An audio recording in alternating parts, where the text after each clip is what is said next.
Sveiki, šiandien aš jums noriu parodyti Nokia 5220 Express Music.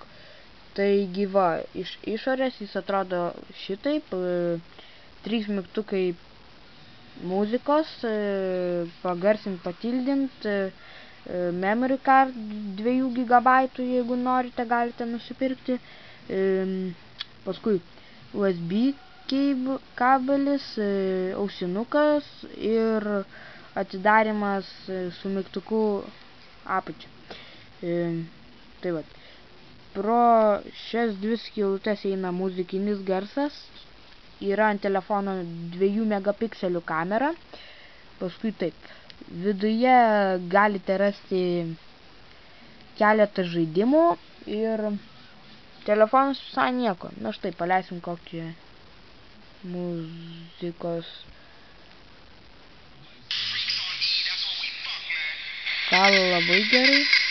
Nenoriu dabar iš viso čia yra tik tai keletą padalų. Na štai, ant vienos padalos jis girdisi kažkaip taip. Ant vienos, tai įsivaizduoti galite, kas būtų, jeigu pridėtumėt šitą garsą plus tokį pat garsą kokius 10 kartų.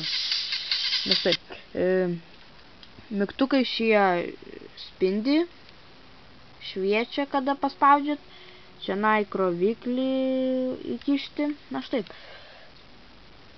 ačiū, kad žiūrėjot, balsuokit. Na ir štai, Nokia 5220.